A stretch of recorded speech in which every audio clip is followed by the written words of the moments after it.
Good evening and welcome to Zion's Banner. Welcome to the last broadcast that I'll be doing in Arizona for about 3 weeks. Now, I've got some programming decisions to make, so if you don't know, a good way to keep in touch with what's going on is Facebook, Zion's Banner, and also Patreon allows me to do some things, and I am also on Twitter, so I'll be trying to keep people informed. There's going to be a little difference as far as Vermont. I made the joke that my son has figured out how to get a potato battery, 2 bears, and bounce the signal off the right mountain. But I don't know that I'll have the same high speed. If you're wondering what the 2 bears that he knows are for, that's the 2 bears rubbed together to charge the potato battery. So we'll see how everything goes. It'll be on the road. But if I can broadcast, I want to get you some beautiful pictures of Vermont. Now, that sounds horrible right now because of the deep freeze going on. I'm really glad, praise God, that Jack Ray has his electricity back.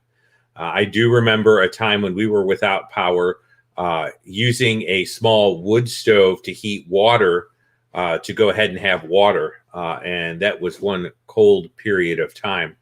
And so I can understand that. So there's supposed to be a warm-up for most of the South coming this weekend. And so we will hope that power gets restored and the folks in various areas, including Texas, are back on the grid. If nothing else, this shows that God can allow climate to overrule the brilliance of man. And so we really need to rely on him in a fallen world. So big shalom to Brother Steve. We're going to get started with our PowerPoint. Now, we're in Matthew 23. I may be taking a little slow because I'm dealing with some of the background and issues around what Jesus is dealing with the Pharisees. And I think it's really important that you are exposed to that background and those concepts as they flow through the scriptures. Remember, here at Zion's Banner, we're interested in God's big story. So this kind of gets to be interesting. And I'm going to do a screen share here. There we go.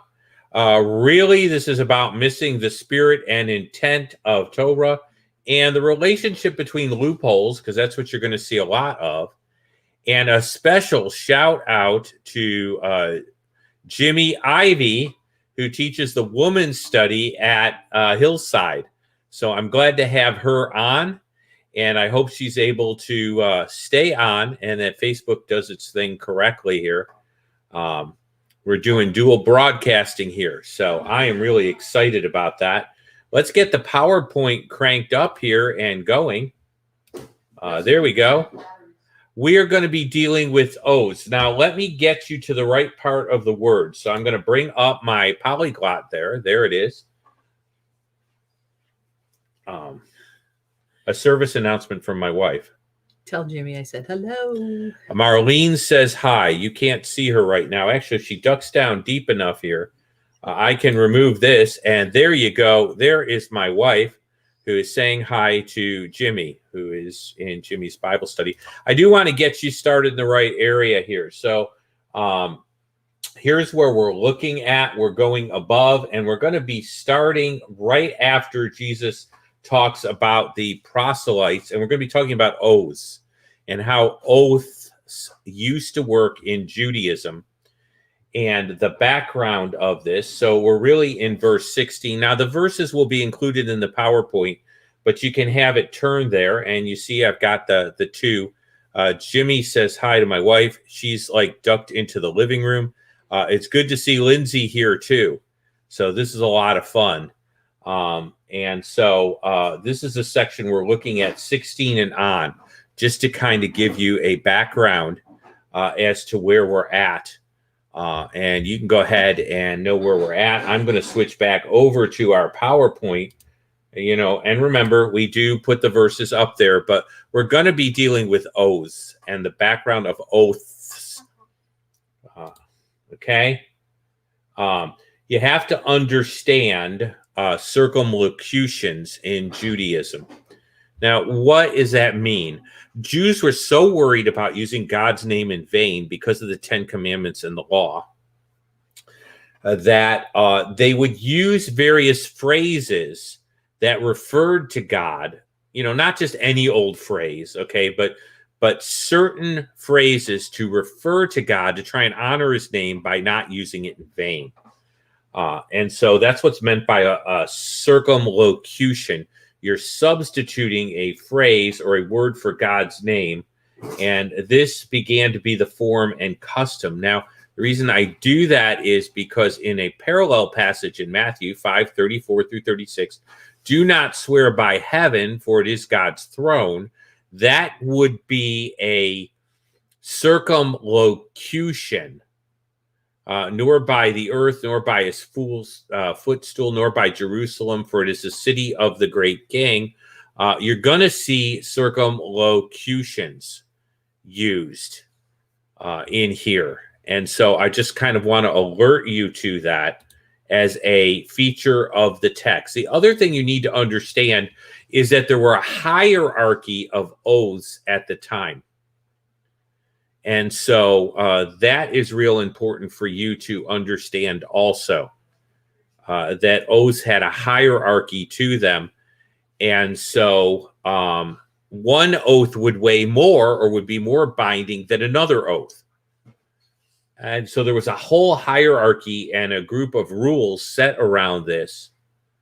And so in favor of simple truthfulness, there was this whole procedure around oaths and which oaths were more important. D.A. Carson discusses this, and that's what I'm quoting from here, but I know this to be the fact. Yeshua or Jesus refuses to allow the laws, regulations were designed to control human sinfulness to take precedence over God's original intent. And ethical standards were not to be built on the law's concessions, but on the positive purpose of God. Did you catch that? I mean, that's almost like refrigerator magnet saying here. Okay. Ethical standards are not to be built on concessions in the law, and there are many of them, but rather on the positive purpose of God. And so that's what D.A. Carson is saying here. Now, this section goes back to Matthew 5, where Jesus gives a bunch of instruction related to his Torah or his law. And so that's really important there. Praising God also with Lindsay. She's had her power on all day. So that's really good. The rabbis made a distinction between types of oaths as well as the level of oath. They had assertive oaths where someone said that they haven't done something. This would be like in a court, put your hand, did you kill so-and-so? No, I swear I did not kill so-and-so, okay? Then there were voluntary oaths by people swore that they would or would not do something. So I swear I'll get around to it, or I swear I'll bring the car in. And so they had those voluntary oaths, and then they had assertive oaths. Assertive oaths were more in terms of testifying in a court system, but you also had voluntary oaths where you could swear to do something. Now, godliness is not about rule keeping. Oh, isn't that a shocker? That's one of the great things about this passage that we're going to see. One of the biggest problems that Jewish polemicists, now I have to define the word. A polemicist is somebody who attacks the gospel. They're affirming Judaism and viewing Christianity as antithetical to it. So when we say polemicist, polemics are when you're against something, you're giving reasons against it. Jewish polemicists have with Christianity is not so much Jesus, but it's their slavish adherence to the idea that the Torah is a code keeps one in the sphere of God's blessing and covenant. So they view the law as a vehicle for maintaining God's blessing and being in God's covenant, instead of as instruction to know who God is and what he desires. So instead of viewing it as explaining what God desires, they view it as a tool to maintain in the sphere of covenant, and on a crass sort of way, that's viewing it as something they can use as leverage with God. And the big problem is Jesus's view of the purpose of the law doesn't fit their neat way of using the law, and Jesus is going to call them on this. Welcome to, we have Leah here, who has her cup of coffee. Remember my little characters? They come in and out. And she says, well, wait a minute. What does this have to do with oaths and the passage? What does this background have to do? And I could say the background's important, but, I need to show the background's important, okay? Deciding on different levels of obligation based on different levels of oaths, they began to assign value to the wrong things as far as sanctification. Okay? So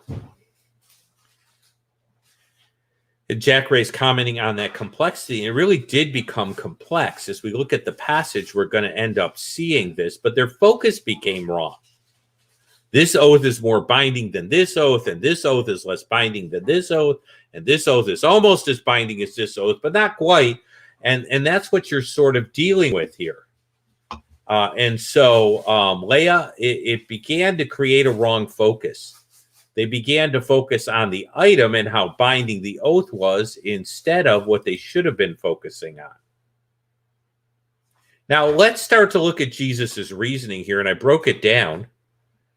Okay, woe to you, blind guides. Now, remember, we're dealing with Jesus's woes, where he's essentially saying you are in trouble with God, and it's sort of a lament format, and the prophets use it. We talked about how this is Jesus operating, and he's going to continue to operate in the sphere of the office of prophet, and how terribly important that is, because we talked about the different offices, prophet, priest, and king. And here Jesus is operating as prophet. Now, look at what he says. He who swears by the temple, okay, it is nothing. It's not obligating. It's not as binding. But he who swears by the gold of the temple, now that's more obligatory in the level of oaths. Okay? Now, Jesus's assessment of this is fools and blind. Now, you need to understand, as Pastor Brian pointed out, the place of what foolishness was and what wisdom was. Okay, for the Jewish person, Chokhmah and Nevel, the wise and the foolish. The word Nevel or fool, Nabal or Nevel, is actually one who is morally defective in he's one who's defective in moral understanding. He's not foolish because he doesn't know algebra or geometry. He's morally foolish. He is morally weak and unable to discern things the correct way. Okay, he doesn't have a good set of moral glasses by which to view life, and hence the backup by the word blind. He doesn't see correctly. He perceives the world morally incorrectly. Okay, and Jesus is going to say, for which is greater, the gold or the temple that sanctifies the gold? Whoever swears by the altar, it is nothing, but whoever swears by the gift on the altar, he is obligated to perform it. Fools and blinds, which is greater, the gift on the altar, or the gift or the altar that sanctifies the gift? Whosoever swears by the altar swears by it and everything on it. And whosoever swears by the temple swears by it and he who dwells in it. He who swears by heaven swears by the throne of God and he who sits on it. Okay? And it is great to have Chris here. We're flying out Saturday, Chris, to Vermont. Chris is actually in Vermont. There's a whole story. But it's really great to have him here. The problem is they're creating obligation based on the things sworn, the gift on the altar, the gold of the temple. Okay? And they've missed the entire point. So they produce an arbitrary and foolish basis for these fictitious levels of swearing. Chris asks about getting together. Yeah, I want to be in touch because I think we're close to your neck of the woods, actually. And so I do want to go ahead and be in touch and see what we can arrange. So that's just a side note. So for you watching YouTube, there'll be some fun in being able to see somebody who's on the broadcast who I remember. And Brother Steve is mentioning the temperatures in Vermont. And boy, are we trying to figure out where our winter clothes are and how we're going to pack them. Anyway, we're going to get back to the thing, but I love the chat. Jesus argues the thing that sanctifies the gift to the altar, it represents the greater value than the material gold. Which is greater, the temple or the gold of the temple? And so he's pointing out this meaning versus arbitrary value. What does the temple mean versus what does the gold on the temple mean? What is the meaning as opposed to the value of the thing being put on the temple? What is the meaning of the gold that the temple is got in it, that it's made out of, versus the meaning of the temple itself? Okay. We're going to go to Hebrews, and actually the women's study at Hillside might hear some of this as they go through Hebrews. They're actually going through Hebrews, so this is terribly convenient. But the temple on earth pictured something. What did the temple mean? The gold on the temple versus the gold. Well, what did the temple mean anyway? What was the meaning of the temple? And so we're going to go ahead and look at this. The temple on earth pictured a heavenly temple, which was God's dwelling place. We're going to see that in the book of Hebrews. I think I actually go to the book of Hebrews to go ahead and do that. But you need to understand that the temple wasn't just an arbitrary in its structure. There was a pattern here, and that pattern was based on something. And God has a dwelling place in which the angels and those who are allowed to dwell with him, we're not talking about the fallen angels, we're talking about the non-fallen angels, interact with him. A heavenly court, as you will. And the temple pictured the heavenly reality. Okay, now I'm going to Hebrews via Exodus 25, which points out that Moses was shown a pattern. Every high priest is appointed to offer both gifts and sacrifices. Therefore, it's necessary this one has something to offer. For if he were on earth, he would not be a priest. Now, not in the sense of the Levitical priesthood, since they are priests who offer gifts according to the law. See, the Levitical priesthood was in force as Moses was divinely instructed. And when he was about to make the temple, the tabernacle, which the temple is a further extension of, see to it that you make it according to all things, make all things according to pattern which was shown you on the mountain. Moses was shown what the temple, the tabernacle was supposed to be like. And by the way, Solomon is shown what is expected of the temple in relation to the tabernacle. And the reality of the temple was it was God's dwelling place on earth. And it was a copy of the heavenly court as far as, what the temple in heaven, where the heavenly court sort of met. And so you need to understand this.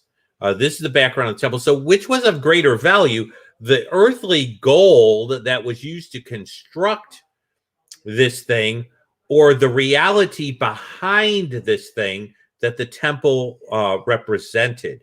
And the point was that the temple sanctified the item because it went back to, or was a representation of, the heavenly temple. And so that's its value, and they're assigning the very value. Okay? Now, you were swearing by something when you actually took an oath. Okay? Ultimately, all those Jews go back to invoking God. All of these various things go back to invoking God anyway. If you swore by the gold of the temple, you were swearing by the structure of the earthly temple, which was a representation of the heavenly temple, which was the place that God resided. But not only that, God resided at one point as the Shekinah glory in the temple. Now, after the Babylonian captivity, you don't see the Shekinah glory anymore. Remember that in Ezekiel, God's presence, his physical Shekinah, leaves the temple. It does not return with the temple. It's one of the things that the temple is missing. And so that's kind of the background there. All of these distinction and levels of oaths were foolish. If you swear by the gold of the temple, you're swearing by the structure of the temple, which was a place that God used to dwell with his people, and pictures the heavenly temple. And so you're swearing by the one who resides in the heavenly temple, who resided, by the way, through physical manifestation, personally with his people on earth. And so this just gets silly. This is minutia. This is legal loopholes. Swear by this and not by that, and it's less binding. And it's just plain ridiculous. Okay? It's presumptuous. Okay, Jesus in Matthew 5 says, don't swear by heaven, it's God's throne. Don't swear by earth, it's his footstool. Don't swear by Jerusalem. When you swear by something, okay, you're invoking that thing as the guarantee that you will perform the oath. So if I swear by my wife's life, I'm guaranteeing that if I don't perform that oath, I indeed need to give my wife's life. Understand what oathing was doing. We'll call it oathing. I've just invented a new word. It's actually swearing was doing. You were using the item that you swore upon as the guarantee of the oath. Now, we do the same thing right now. In fact, until recently, people, when they took the oath of office for the office of president, swore on a Bible. And the swearing on the Bible was invoking the scriptures and ultimately God. See the same thing works in swearing? Swearing on the Bible as a book, well, the Bible's not going to get you if you don't keep the oath. I'm swearing by the Bible as God's revelation, and thus I'm invoking the God of the Bible to keep me honest and accountable to keep the oath. But here's the thing. If I swear by heaven, can I provide heaven if I don't keep my oath? Can I provide the collateral? Can I make good? If I swear by the earth, shall I offer the earth if I don't keep my oath? If I swear by his footstool, well, that is the earth. If I swear by Jerusalem, can I give Jerusalem when I don't keep my oath? if I swear by the gold of the temple, can I provide the gold of the temple if I don't keep my oath? And it's of lesser value than the temple itself. So it's presumptuous. You can't unconditionally guarantee your performance, but you also can't provide the collateral if you don't keep your promise. We were very careful with our kids. Not perfect, very imperfect, but we were very careful. We were very careful in what we promised. We would often use the term that we purpose to do something rather than promising we would do it. Because we understood that while we purpose to do certain things, we may not be able to carry them out. Now, there were a few times when we promised, and we even had to explain that circumstances had prevented what we were certain we could accomplish from being accomplished, and apologize. By the way, if you make a promise to your children and you don't keep it, you apologize. You've given your word. And as an image bearer and a representative of God, when you give your word, it's a terribly important thing. I got to tell you that really, I kind of feel sorry for politicians that have taken a false oath on the scriptures. They have invoked God to hold them accountable. It is not a good thing. They're doing it without a fear of God. In other words, a belief that God will hold them accountable. But I dare say such a move is risky because we believe in a God who truly does judge and truly does hold people accountable. And so this is very scary stuff. To let you know, there's an alternative for you if you need it. You can affirm in a court of law. You do not have to take an oath.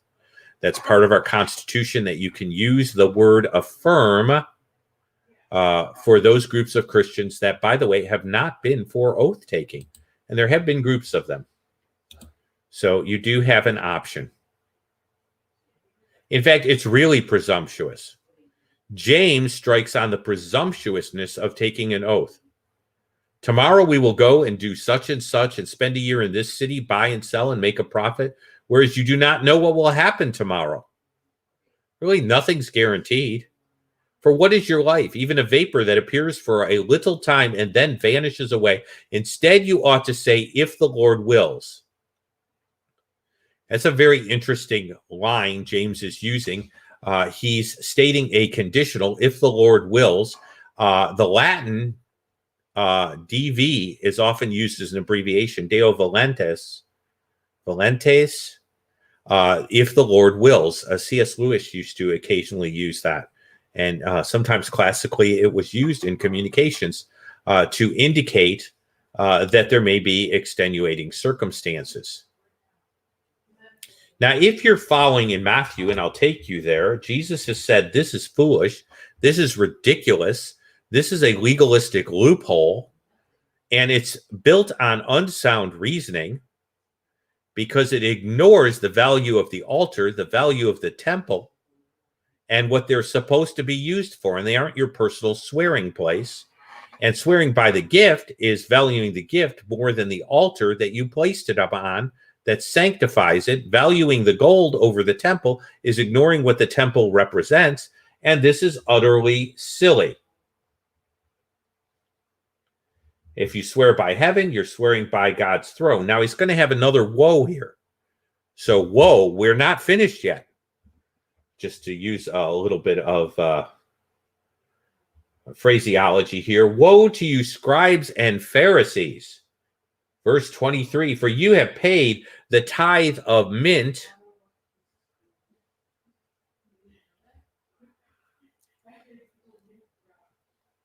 and I'm trying to see it on the screen, so I'm not staring to the side. But every so often, I need the larger writing here. Okay, woe to you, scribes and Pharisees, for you pay the tithe of mint and anise and cumin. Those are spices that were used in the sacrificial system. So he's not talking about how to season your cooking here. You've neglected the weightier things of the law, justice and mercy and faith, you ought to have been doing without neglecting the latter. So he's not saying, go ahead and, just ignore the directions for the sacrificial system. What he's saying is essentially there are weightier and lighter things in the law. Now, this is very important. Are there weightier and lighter things in God's word and God's moral instruction? And how do we handle those? And what does this teach us about the way Jesus viewed the law? Okay. And so we're going to talk a little bit about ethical theory. First of all, I want to let you know that Jesus is doing nothing that was not done in Second Temple Judaism. The rabbis allowed for a hierarchy within the law. Now, I'm not saying Jesus is not unique as the God-man and as Messiah and as the ultimate living Torah and the giver of the new instruction of God to the community of those who are following, okay, who have entered into the Messianic kingdom. Of course, Jesus is unique. But what he's doing would be understandable by his audience in that day. They wouldn't be scratching their head going, we don't know how to understand this. We don't know how to get this. What are you saying? Are you speaking our language? We do not comprehend this.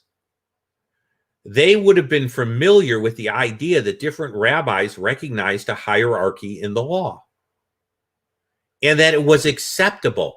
Now, I dealt with this in my dissertation because it's terribly important for understanding the law, how it connects to the church, and how we should understand the 5 books of Moses from God's perspective, particularly the legal or command sections of the 5 books of Moses. And there was a hierarchy within the law. By the way, just a side note, my dissertation is actually now on ProQuest, so I can actually cite myself. Actually, you're going to see that, which was a lot of fun. Are there weightier matters to the law? Now, I'm going to turn my head just a brief bit here or bring this over. I can't bring this over. Sorry about that. You just can't. So I'm going to turn just a little bit. I'm not ignoring you, but I want to be able to read. However, there are distinctions under the law or Torah itself. The possibility exists that parts of the law which carry over, for example, moral aspects could be kept without keeping Jewish ceremonial law. Now, this was pertaining to my particular dissertation. While the ceremonial aspects need not be necessary conditions for honoring the law, acceptance of distinctions within the law leads to the conclusion that some parts may not be applicable. And then I quote Jesus in this very section. So I use this very section in my dissertation, and you see a citation at the bottom. So there you go. I had the blessing of adding to the corpus of knowledge out there. And what I'm pointing out is that the distinctions of the law are very important, and understanding they were allowed helps us understand things. Jesus prioritizes that there are weightier things of the law and lesser things of the law in terms of moral category. Now, I'm not the first person to point this out. Okay. There's a book that I used extensively, 5 Views of the Law. And there was one gentleman in particular that I enjoyed quoting very much. And he talks about that, and I actually used some of his material. It was really excellent. I'm spacing the name. It's getting a little later in the evening. And it'll come back to me, believe me, at about 10:30 at night. Very well-known writer. Walter Kaiser. I knew it. Walter Kaiser does a discussion of this. Jesus espousing or teaching here would indicate some sort of hierarchy of moral duties. Do you understand that? There are weightier things and lighter things, so there seems to be a hierarchy of moral duties. Now, I put this slide up because this whole issue of moral duties and what to do when they conflict has come up in Christian ethics. And by the way, I mean, this is a real area. When we talk about Christian philosophy, Christian theology, the whole area of ethics comes up. There are 3 views that have traditionally been held within the framework of Christian thought. I want to introduce them to you. The first approach is called non-conflicting absolutism. This just says that in a fallen world, there never really is an ethical conflict. Okay, it's just we're not understanding it right. But, if we really had it down right, there would be no ethical conflict at all. Now, I took this from someone else's paper, Nathan Ramsey, which he ended up doing for Cedarville. And it ended up in a journal of critical thinking and bioethics because those sorts of issues come up. And so this basically denies. Now, let me give you a situation. A Rahab lying when the king asked whether the spies were there. Okay, there's a moral conflict here between the value of protecting the spies and lying. Okay, protecting life is a godly value. Telling the truth is a godly value. We're in a fallen world. There seems to be a conflict with those values, but this first view says there really isn't a conflict with those values. You're just imagining it. The second approach is called ideal or conflicting absolutism. This says, yeah, there really are moral conflicts. When the Nazis came and said, are you hiding Jews? And you were, you had a problem here, okay? There really was a moral conflict, and it was very real, okay?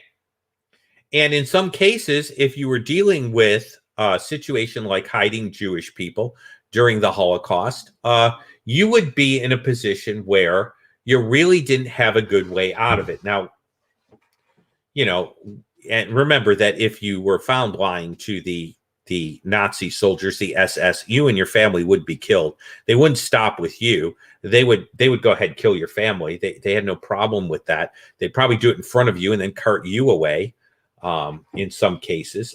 In this view, sin may be the only path available. In other words, you may not have a good choice. You must therefore pick the lesser of two evils and then confess your sin afterward. Taylor taught this in the 17th century. You pick the lesser sin, confess it to God, and in Christ you have forgiveness, but you really didn't have a good moral path. The other is called hierarchicalism or graded absolutism. Now, this kind of sounds funny, but it's the idea that within God's view, some moral principles are higher than others, and you pick the highest moral duty. Okay, love for God is greater than love for people. So if I had my father, let's give an example for me growing up. My father told me not to share the gospel.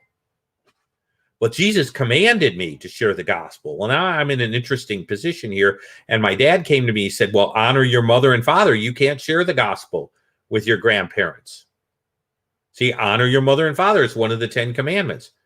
But the first commandment says, that essentially you'll have no other God before me. So obedience to God is a moral value. Now I have the moral value of obeying my father and the moral value of obeying God. This is a real toughie. And I remember going through this. And this view says, yeah, there are moral problems. What I needed to do was pick the higher duty. And the higher duty is to obey God over my dad. Okay.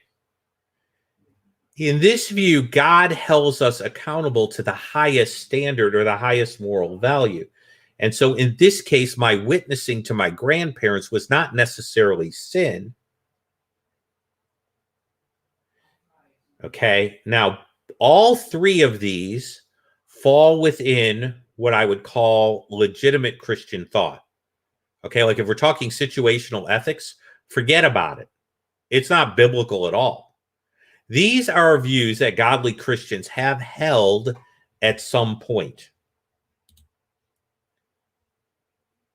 Oops, sorry about that, Chris. That was a comment from before.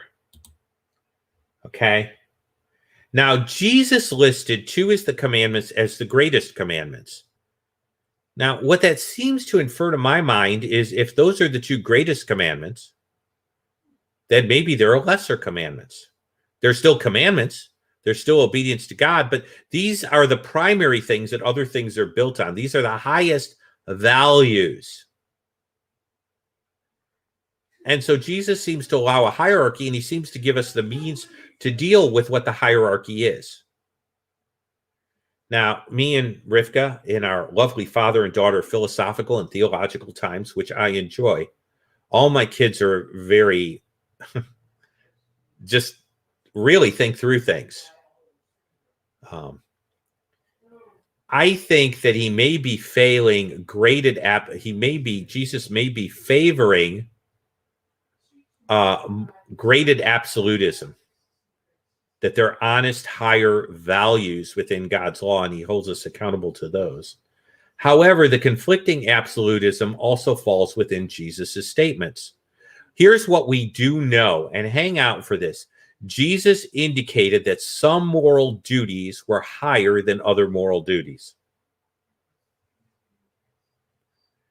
They had a moral duty to keep the sacrificial system. It was the means by which God kept connected with Israel covenantally, and they had a responsibility to operate within the community of faith and maintain faithfulness with God through the vehicle that he'd given them for the nation.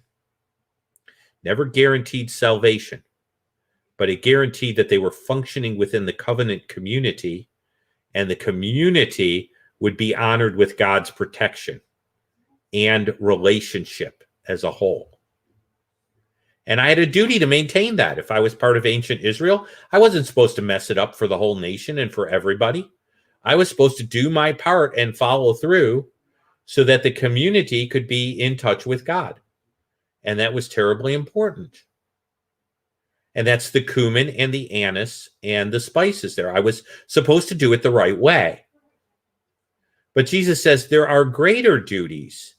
So he seems to be indicating a hierarchy of moral duties. How do I figure out what those are? Well, you know what? To be frankly honest, I think the character of God and the two greatest commandments form the way that we can evaluate moral duties and our behavior.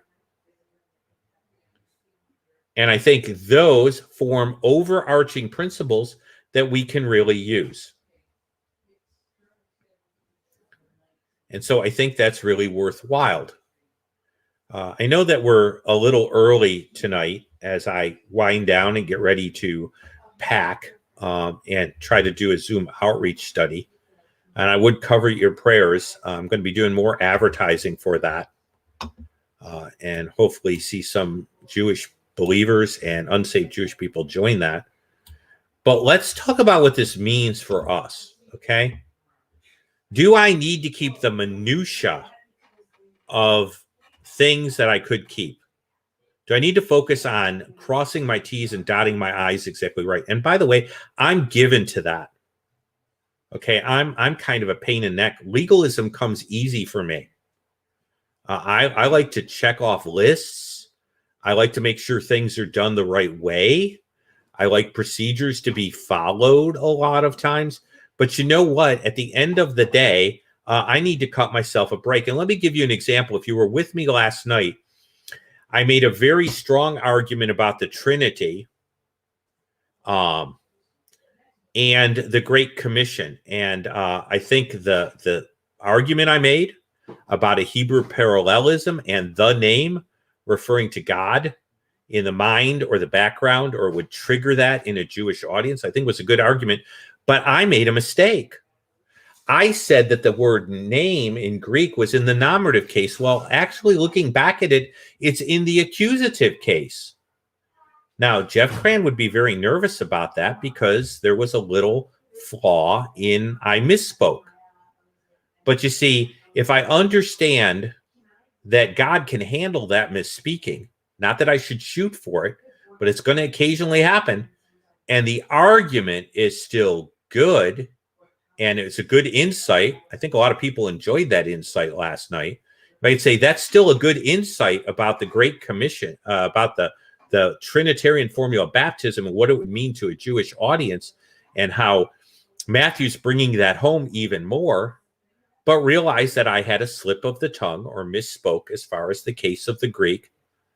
And that my point about it being a noun and then the other three phrases being in the genitive together forming a parallelism with that noun, then I can understand that God can work through that. The old Jeff Cran would kind of maybe, really have a problem with the fact that it wasn't absolutely perfect. Okay. Slam is mentioning the rich young ruler. I'm going to get back to that. She's also mentioning her roommate. So I'll get back to that at the end of praying. Both of those are important. Well, we'll save that during prayer time because I think it's real important.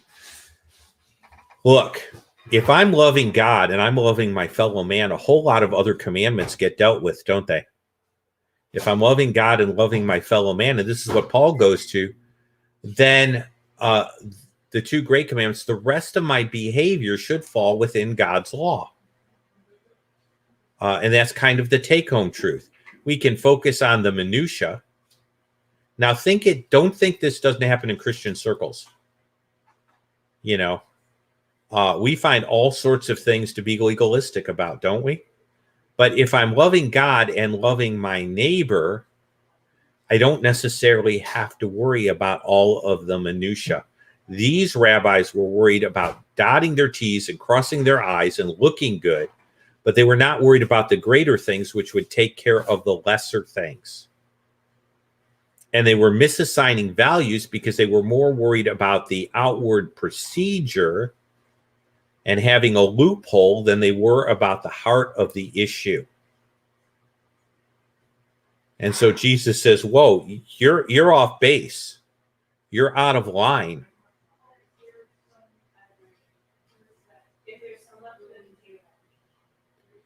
And so that's really important stuff. And even though it's short, what I wanted to do is introduce you to the sort of cultural features that Jesus was dealing with and what the Pharisees were teaching in order to understand where they sort of went wrong and why they were way off. And say that, we need to be careful too. The question we should be asking is, am I properly reflecting God, magnifying him and thus loving him? And am I showing an unconditional regard to my neighbor? Notice I translated that because love right now means a whole lot of weird things. I remember Glendale Tony, I love Coca-Cola. I love apple pie. I say I love, but I lie. You need to be careful. Love is an unconditional positive regard. Am I regarding God correctly and my neighbor correctly? And that's really the bottom line issue. I am going to open it up. I'm going to pray and deal with some of those comments, but there may have been some questions or related questions in the midst of everything. And again, thrilled for the power.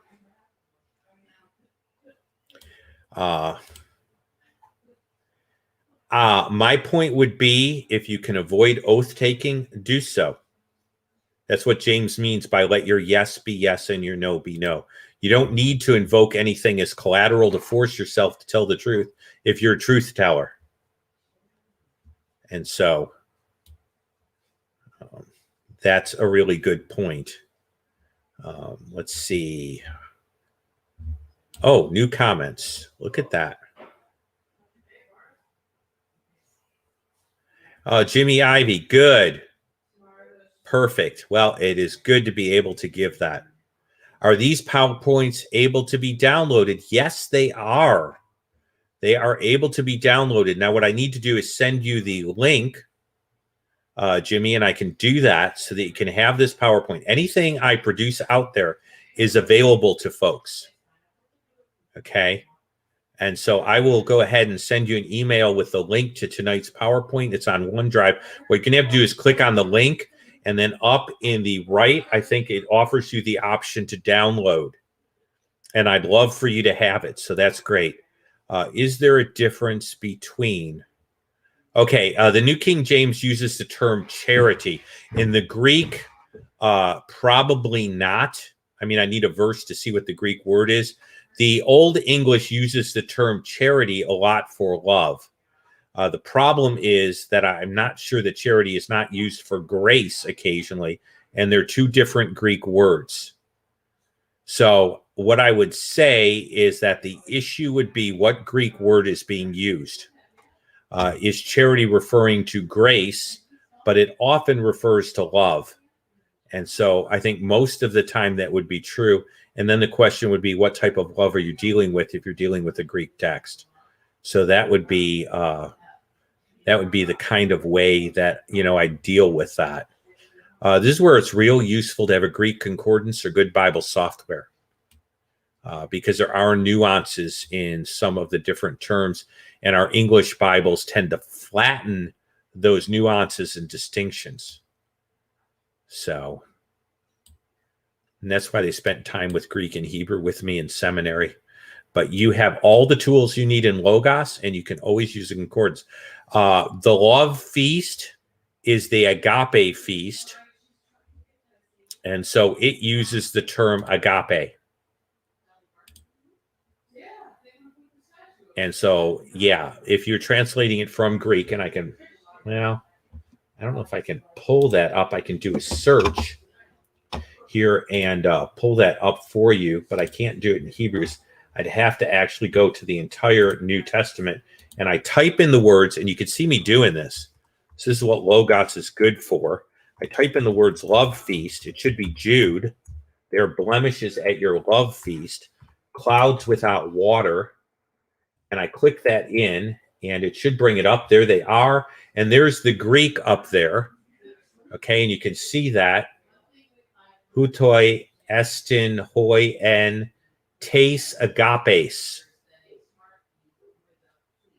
Okay, and actually the word feasts, and I'm putting it up here, occurs later, because you can do that in Greek. You can skew the word order.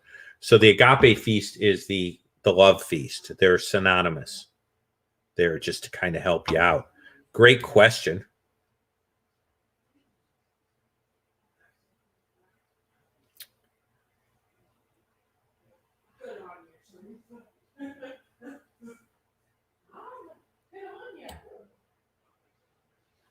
And somebody was commenting on the vaccine and a possible side effect. So prayer needs still to be there.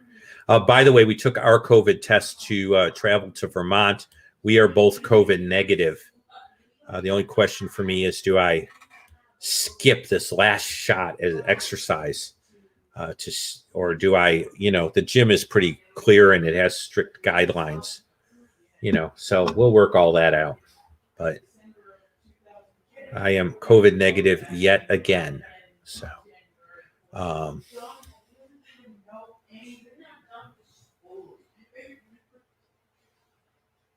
so we need to keep Slam RN in prayer.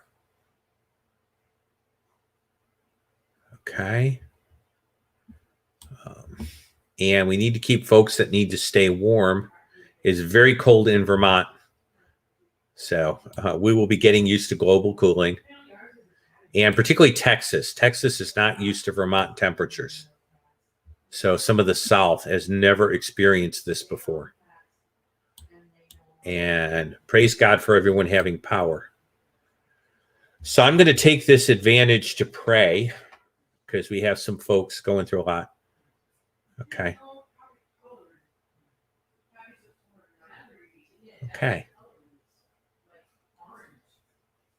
And someone's letting me know that they are, there is some stuff they're doing. We are a community, so we get a little personal here. So if you're watching, we care. So I'm going to close my eyes. I'm going to turn off this sharing here, because I don't need to share anymore.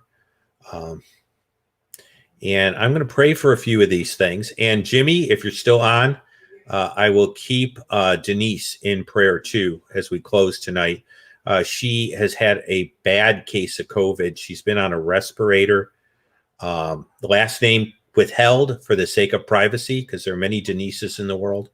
But she is coming out of it and improving, and we want to see some real help there. So let me close by doing that. That's a prayer need that you guys wouldn't know, but I know. And it's kind of nice to have Jimmy join, in one heart with this as you would, but she actually knows the person. Our Father, our King, thank you for this evening and the opportunity to be a community. And Lord, I know that those who might be watching this, I don't know what they'll do with this, but this is who we are. This is what we do. And so we're asking that you would continue to restore warmth and power to the South, keep people safe. The cold can be really dangerous. And Lord, I do pray for Slam RN and the fact that she is in contact with COVID. And I pray that the medications she's taking to stave things off would work. And we know there are treatments, and we know there are things we can do to bolster the wonderful immune system that you gave us. And so I pray you'd be working there. And we long to see those who are in the frozen South who are not used to this and don't have the thermals and the hats and aren't ready for this just be taken care of by you. Lord, you've taught us that you're sovereign and we really cannot live without you. Our best schemes and our best devices for controlling our world, they fall short, but you never fall short. And you are always there. And then I think of Denise and the family. I pray that you give peace to the family and that she would continue to heal, to come out of the anesthesia, and that her lungs and her systems would begin to take over. Thank you for the healing that you've already done. And we look forward to seeing a testimony at some point when the family is freed and she is freed to be there on a Sunday. But we're grateful for the wonderful work that you're doing there. I do thank you for the caregivers. They're doing the best they can, and they're exposed constantly. May you keep many of them safe. They're front line. And so we ask that you would oversee them. May the believers among those first responders, those caregivers, have the opportunity to give the comfort that you bring in discussing you with those patients. We don't want to take advantage, but we know that you're the ultimate source of comfort. Even if that means praying with a patient, may they have that opportunity. We know that you are able to use crisis for good and our inability to handle our world to your benefit. And we ask these things in Jesus' name. I also think of John. I want to be real careful about names, but as I'm praying for the family, I include John. But I just want to be sensitive to the fact that this is going over YouTube, and I don't have permission to use too many names. So I'm using first names. We know that you know. We know that Jimmy knows. We know that you have it well in hand. And I ask these things in Jesus' name. So it has been great to have you folks with me. We are all of 3 minutes early, I know, but my stomach alarm is going off. And I will be posting. So check things out. We will be doing it from the wilderness. But I'm praying there's enough high speed, and StreamYard has been very good about buffering. There may be a decrease in quality, but we will muddle through and we will keep things going. God bless you all. And stay warm, stay safe. And I will see you all again soon. There'll be a few seconds of comment as I cut the broadcast and jump to the station. And I'm going to post the good night because I don't know what the layover is.